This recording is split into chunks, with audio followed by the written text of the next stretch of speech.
Hello everyone.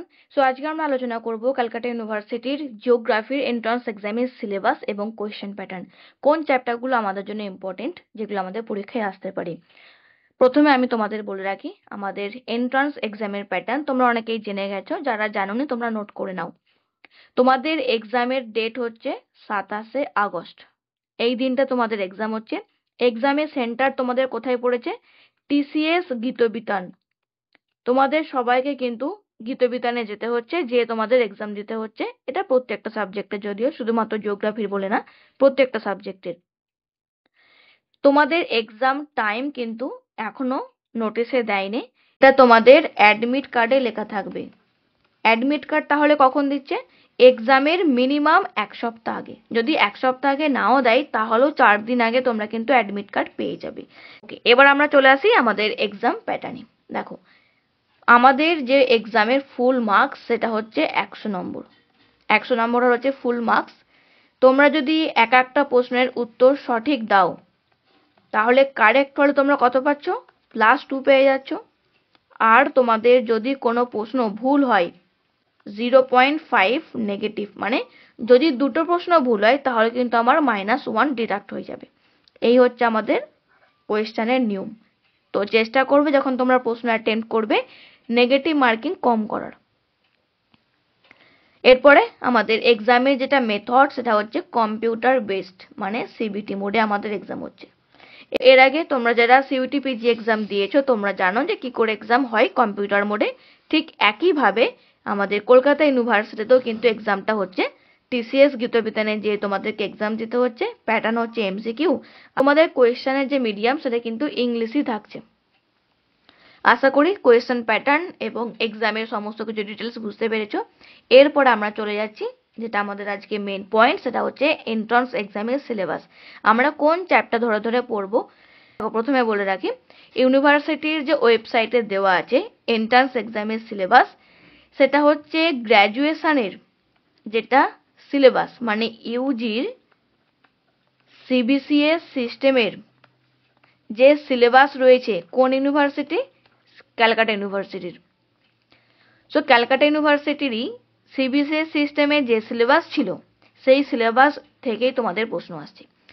এবার দেখো, ক্যালকাটা ইউনিভার্সিটির যে সিলেবাস রয়েছে সেটা কিন্তু কম বেশি আমাদের অল ওভার ওয়েস্ট বেঙ্গল প্রত্যেকটা ইউনিভার্সিটির একই রয়েছে। কেউ হয়তো ফার্স্ট ইয়ারে একটা পড়ছে, কেউ হয়তো সেকেন্ড ইয়ারে একটা পড়ছে। বা আমি যদি সেমিস্টার করে বলি, যে মনে করো আমি থার্ড সেমিস্টারে যেটা পড়ছি, সেটা হয়তো অন্যান্য ইউনিভার্সিটির ফোর্থ সেমিস্টারে আসছে। এই রকম ডিফারেন্সিয়েট হয়তো হতে পারে, বাট ওভারঅল সিলেবাস কিন্তু প্রত্যেকের একই রয়েছে। এরপরে আমরা যদি সিলেবাসটা এখানে দেখি, যে আমাদের এক্স্যাক্টলি কোন কোন চ্যাপ্টারগুলো সব থেকে বেশি ইম্পর্টেন্ট। দেখো, প্রথমে আসছে আমাদের ফিজিক্যাল জিওগ্রাফি। ফিজিক্যাল জিওগ্রাফি মানে আমাদের প্রাকৃতিক ভূগোল।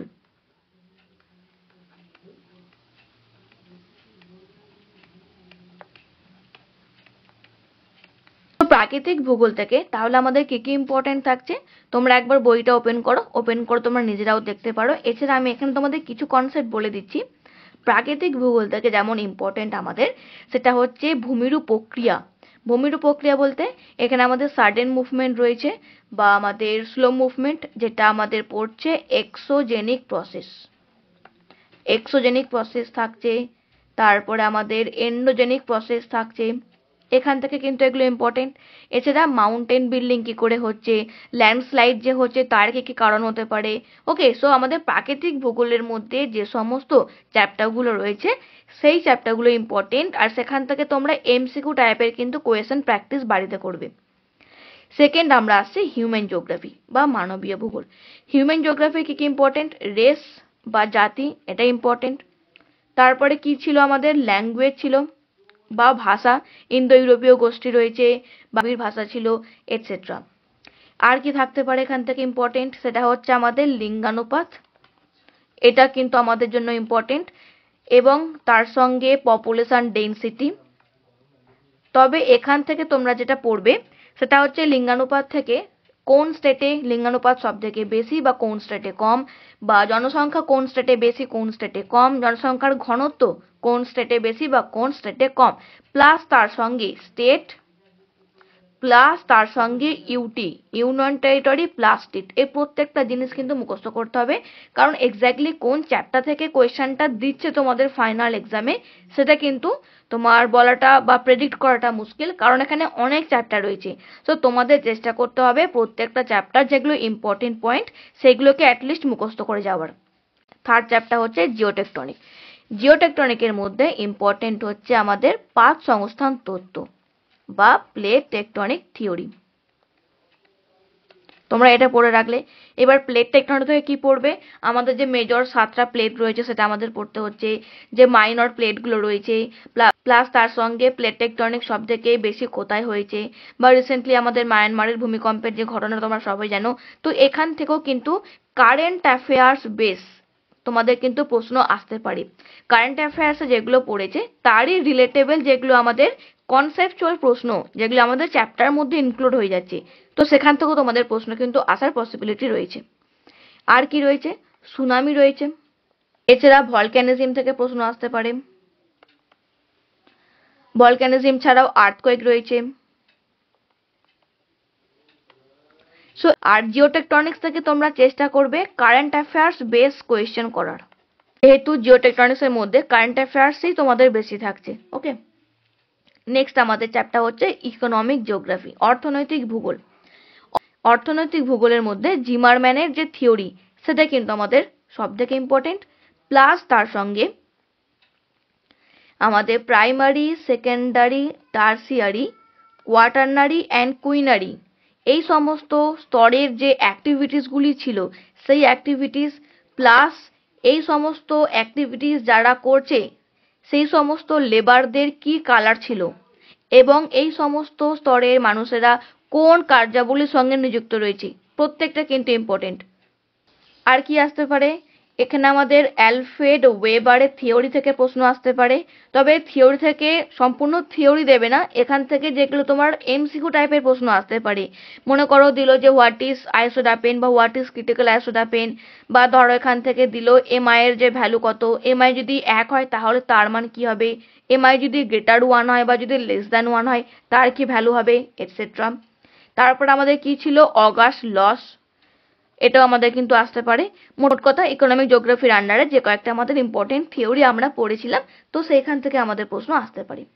নেক্সট আমাদের পড়ে যাচ্ছে জলবায়ু বা ক্লাইমেট। আচ্ছা, জলবায়ু থেকে কি আসতে পারে, জলবায়ু থেকে প্রথমেই যেটা করবে সেটা হচ্ছে কোপেনের ক্লাসিফিকেশন, ভেরি ভেরি ইম্পর্টেন্ট, এটা তোমরা 3 স্টার দিয়ে রাখতে পারো। কোপেনের ক্লাসিফিকেশনের মধ্যেও সব থেকে ইম্পর্টেন্ট হচ্ছে এ এম জলবায়ু, এ ডব্লিউ জলবায়ু, বিএসএইচ বা বিএসএইচ ডব্লিউ, ইটি বা ই জলবায়ু, এটসেট্রা। এগুলো কিন্তু সব থেকে ইম্পর্টেন্ট, এগুলো তোমাদেরকে অবশ্যই পড়তে হচ্ছে। কোপেন প্লাস থনথয়েড দুটোই তোমরা পড়ে যাবে, তার মধ্যে কোপেনটা সব থেকে বেশি ইম্পর্টেন্ট। আচ্ছা, আর কি আসতে পারে, এখান থেকে আমাদের ইন্ডিয়ান জলবায়ুর প্রকৃতি। ভারতের জলবায়ুর প্রকৃতি কি ছিল, মৌসুমী বায়ু ছিল। আর মৌসুমী বায়ু এটা এসেছে কোথা থেকে, বা এই টার্মটা মনসুন কথাটি কে প্রথম উল্লেখ করেছেন। ওকে, সো এই ধরনের কিন্তু কিছু ছোট ছোট প্রশ্ন আসতে পারে। মনে করো আমাদের সাইক্লোন, সাইক্লোন কি, অ্যান্টি সাইক্লোন কি। এখান থেকে আর একটা যেটা করবে, রিসেন্ট সাইক্লোনিক নেম, যে সমস্ত সাইক্লোন এখন আমাদের বর্তমানে হচ্ছে বা 2 বছর কি 3 বছর আগে হয়েছে, কোন দেশ থেকে এসেছে আর সেই দেশ কি নামকরণ করেছে সেই সাইক্লোনের, এটাও কিন্তু ইম্পর্টেন্ট। তারপরে আসছে সোশ্যাল জিওগ্রাফি। সোশ্যাল জিওগ্রাফি বা সামাজিক ভূগোল, এখান থেকে তোমরা যেটা পড়বে মেনলি সেটেলমেন্ট, এটাই পড়ে রাখবে, যে কোন অঞ্চলে কিরকম বসতি দেখা যায়, বা তার সঙ্গে যাযাবর ভিত্তিক মানুষেরা কোথায় বসবাস করে আর তাদের পেশা কি, ট্রান্স হিউম্যানস। তো এদের কিছু কার্যাবলী তোমরা এখান থেকে করে রাখবে। তারপরে আসছে কার্টোগ্রাফিক টেকনিক্স। কার্টোগ্রাফিক টেকনিক্স থেকে প্রথমেই যেটা তোমরা পড়বে সেটা হচ্ছে স্কেল। স্কেলের মধ্যে কি কি ছিল, গ্রাফিক্যাল স্কেল ছিল, স্টেটমেন্ট স্কেল ছিল, আর রিপ্রেজেন্টেটিভ ফ্র্যাকশন স্কেল। তার মধ্যে আরএফ থেকে আমাদের ক্যালকুলেশন টাইপের কিন্তু প্রশ্ন দিতেই পারে। নেক্সট আমাদের থাকছে হাইড্রোলজি অ্যান্ড ওশানোগ্রাফি। তো এটা কিন্তু সিসি পেপার অনেকের ছিল না, কিন্তু কলকাতা ইউনিভার্সিটিতে এটাও কিন্তু রয়েছে। তো এখান থেকে তোমরা কি পড়বে, বিশ্বপান, মহীঢাল, গভীর সমুদ্রের সমভূমি বা সমুদ্র খাত, সেটা হচ্ছে কন্টিনেন্টাল সেলফ, দেন কন্টিনেন্টাল স্লোপ, তারপরে ছিল আমাদের অ্যাবজাজিয়াল প্লেন, ওকে, বা আমাদের ওশান ডিপ ট্রেন। তো এইগুলো আমাদেরকে প্রত্যেকটা পড়তে হচ্ছে কনসেপচুয়ালি ভাবে, যে আমরা কনসেপ্টটা জেনে রাখবো, যদি ইনকেস এখান থেকে ঘুরিয়ে প্রশ্ন দেয় তাহলে আমরা অ্যাটেন্ড করতে পারবো। এরপরে আসছে কালচারাল এবং সেটেলমেন্ট জিওগ্রাফি, সাংস্কৃতিক এবং বসতি ভূগোল। তো সেটেলমেন্ট জিওগ্রাফি বা কালচারাল থেকে যেটা আমরা এর আগে পড়ে এসেছিলাম, যে আমাদের গ্রামীণ বসতি আর আমাদের শহর বসতি বা নগর বসতি, রুরাল সেটেলমেন্ট আর আরবান সেটেলমেন্ট। রুরাল সেটেলমেন্টে কি কি টাইপস গুলি ছিল আর আরবান সেটেলমেন্টে কি কি টাইপস গুলি রয়েছে, সে প্রত্যেকটা উইথ এক্সাম্পল, ওকে। এছাড়া এক্সেপশনাল কিছু বসতি ছিল, যেমন আমাদের টি বসতি, ওয়াই সেট বসতি, ওকে। এরপরে আসছে থিমেটিক ম্যাপিং অ্যান্ড সার্ভেইং। দেখো, সার্ভেইং থেকে তোমাদের খুব একটা প্রশ্ন আসবে না, কারণ এটা আমাদের প্র্যাকটিক্যালে ছিল। তবে থিমেটিক ম্যাপ থেকে তোমাদের কিন্তু প্রশ্ন আসতে পারে, যে আমাদের এই যে ম্যাপ তৈরি হচ্ছে সেটা কোথা থেকে। উত্তর কি হবে? সার্ভে অফ ইন্ডিয়া থেকে, অথবা আমাদের ন্যাটমো রয়েছে, রিজিওনাল সেন্টার ফর, অথবা জিটিএস বেঞ্চমার্ক কি, এটসেট্রা। নেক্সট আমাদের কি আসছে? Soil and biogeography. এটাও কিন্তু অনেকের এসএসসি পেপারে ছিল না, এসএসসি বা ডিএসসি তে ছিল, বাট সেখান থেকেও আমাদের পড়তে হচ্ছে। তার কারণ কলকাতা ইউনিভার্সিটি কিন্তু বলে দিয়েছে যে কলকাতা ইউনিভার্সিটি যেটা গ্র্যাজুয়েশনের সিলেবাস, সেখান থেকে তোমাদের প্রশ্ন আসবে। তো সয়েল অ্যান্ড বায়োজিওগ্রাফির মধ্যে আমরা কি পড়বো? মৃত্তিকার পিএইচ এর মান 7 হলে কি হবে, 7-এর বেশি হলে কি হবে, বা 7-এর কম হলে কি হবে, যেগুলো আমরা পড়েছিলাম সেগুলি আমরা পড়বো। আর বায়োজিওগ্রাফি থেকে আমরা পড়বো আমাদের এনপিকে কি, এর ফুল ফর্ম কি, আর এগুলোর ডেফিসিয়েন্সি হলে উদ্ভিদের কি প্রভাব পড়বে। প্রত্যেকটা জিনিস আমরা কিন্তু রিডিং একবার পড়ে রাখবো। তারপরে রয়েছে ইন্ডিয়া অ্যান্ড ওয়েস্ট বেঙ্গল। দেখো, এই পয়েন্টটা কিন্তু তোমরা পড়ে রাখবে কারেন্ট অ্যাফেয়ার্স এর উপর ভিত্তি করে আর কিছুটা রিভারের উপর ভিত্তি করে, প্লাস তার সঙ্গে ভূমিরূপ বা ল্যান্ডফর্ম। কিভাবে পড়বে? দেখো, ভারতে যেগুলো মেন নদী, মনে করো গঙ্গা নদী, ব্রহ্মপুত্র নদী, বা আমাদের দক্ষিণ দিকে যেগুলো রয়েছে গোদাবরী, কৃষ্ণা, কাবেরী, এই প্রত্যেকটা রিভারের যে সোর্স, কোথা থেকে রিভারটি তৈরি হয়েছে বা উৎস কোথা থেকে হয়েছে আর কোথায় যেয়ে পড়েছে, আর আর পারলে কিছু ইম্পর্টেন্ট রিভারের উপনদীগুলো একটুখানি পড়ে রাখবে। আর ভূমিরূপ বলতে আমাদের দাক্ষিণাত্য মালভূমি বা ডেকান ট্র্যাপ, এটাও তোমরা কিন্তু পড়ে রাখবে। ডেকান ট্র্যাপ কি, বা ডেকান ট্র্যাপের যে সমস্ত শিলা দিয়ে গঠিত হয়েছে সেই শিলাটা কোত্থেকে উৎপত্তি হয়েছে। এছাড়া মেঘালয় মালভূমি বা ঝাড়খণ্ড মালভূমি বা ছত্তিশগড় মালভূমি, এগুলো আর কি, যেগুলো আমাদের অল ওভার ইন্ডিয়াতে বিস্তৃত করে রয়েছে। মনে করো উত্তরের সমভূমি বা কারেওয়াস বা জাফরান চাষ কোথায় হয়, বা আমরা যদি ওয়েস্ট বেঙ্গলের বলি, এখানে আমাদের যে রিভারগুলো তৈরি হয়েছে, Teesta river, Torsa river, Jaldhaka river বা মহানন্দা রিভার, বা হুগলি রিভার কোথায় যেয়ে পড়েছে, বা মুর্শিদাবাদের কোন অঞ্চলের কাছে যে কেটেছে, এটসেট্রা, যেগুলো একদম বেসিক আমরা পড়ে এসেছিলাম, সেগুলো কিন্তু আমরা আরো একবার রিভিশন দিয়ে দেব। তারপর আসছে remote sensing, GIS and GNSS. এখান থেকে জিআইএস এর ফুল ফর্ম, জিএনএস এর ফুল ফর্ম করে রাখলে, প্লাস তার সঙ্গে কারেন্ট অ্যাফেয়ার্স, যেটা এখন গঙ্গায়ন মিশন, যেটা নিয়ে খুব দেখবে কারেন্ট অ্যাফেয়ার্স এখন আলোচনা হচ্ছে, তো সেই গগনায়ন মিশন সেটাও কিন্তু তোমরা করে রাখবে। আর রিমোট সেন্সিং থেকে যেটা পড়বে সেটা হচ্ছে অ্যাক্টিভ রিমোট সেন্সিং কি, প্যাসিভ রিমোট সেন্সিং কি, এদের প্ল্যাটফর্ম কি কি রয়েছে, সেন্সর কি কি রয়েছে, প্লাস তার সঙ্গে ইসরোর ফুল ফর্ম, আর ভারত থেকে যে সমস্ত স্যাটেলাইটগুলো উৎক্ষেপণ করা হয়েছে সেগুলো কত সালে করা হয়েছে, বা বিভিন্ন দেশের যে স্যাটেলাইট মিশন, মনে করো আমাদের জাপান বা রাশিয়া বা আমেরিকা, সো রিমোট সেন্সিংটাও কিন্তু কিছুটা কারেন্ট অ্যাফেয়ার্স আর কিছুটা আমাদের স্ট্যাটিক পোর্শন থেকে চলে আসছে। তারপরে সম্পদ ভূগোল বা রিসোর্স জিওগ্রাফি, এখান থেকে যেটা পড়বে সেটা হচ্ছে অল ওভার ইন্ডিয়া খনিজ কোথায় কোথায় পাওয়া যায় বা কোন কোন স্টেটে বেশি, যেমন আকরিক লোহা বা আয়রন ওর কোন স্টেটে আমরা বেশি দেখতে পাই, বা বক্সাইট বা মিকা, ম্যাঙ্গানিজ, অথবা আমাদের চুনাপাথর রয়েছে, বা আমাদের এখানে স্যান্ডস্টোন, ওকে, বা মার্বেল বা রূপান্তরিত শিলা আমরা কোথায় দেখতে পাই।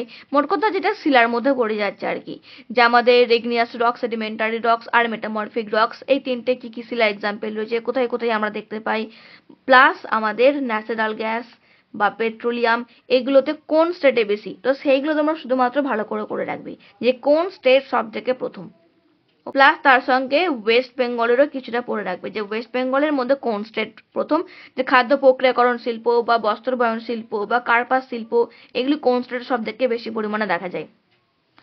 আর কি বাকি থাকছে, statistical methods in geography. So এখানে তোমাদের কিন্তু অনেক, তোমরা এর আগে চ্যাপ্টার দেখেছো, বাট তোমরা যেটা পড়ে রাখবে সেটা হচ্ছে মিন মিডিয়ান মোড। ওকে, মিন মিডিয়ান মোড। এখান থেকে যদি ইনকেস টাফ প্রশ্ন দেয় তাহলে কিন্তু ক্যালকুলেশন থেকে যেতে পারে, যে তোমাদের একটা ডাটা দিয়ে দিল, ওকে, ফ্রিকোয়েন্সি প্লাস ডেটা ইনপুট করে দিল, দিয়ে আমাকে এখান থেকে বললো যে মিডিয়ান বের করো কি মোড বের করো কি এর যে মান বের করো, তাহলে তোমরা কিন্তু করতে পারবে। তো সূত্রগুলো কিন্তু শুধুমাত্র পড়ে রাখবে।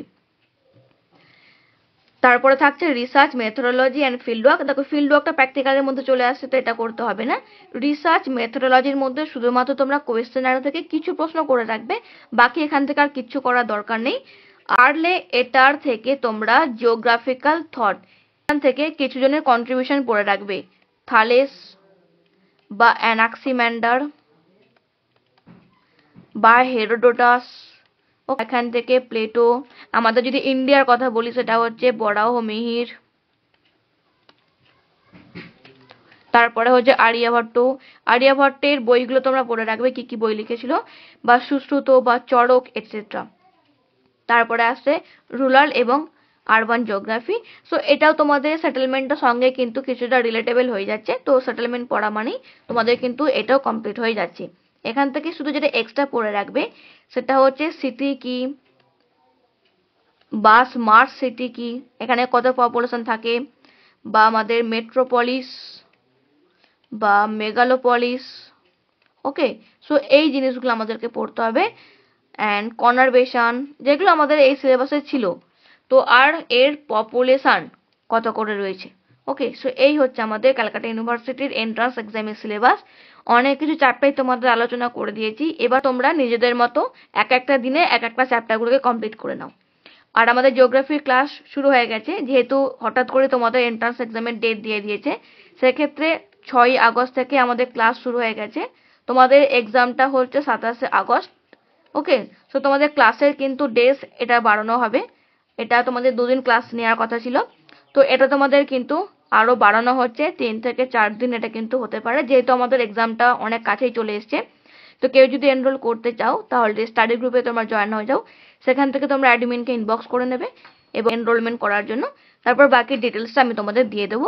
সো কেউ যদি ভাবো যে না আমি ক্লাসে এনরোল করবো, যেহেতু অনেকখানি সিলেবাস রয়েছে, সেক্ষেত্রে তোমরা ক্লাসে এনরোল করতে পারো। Thank you.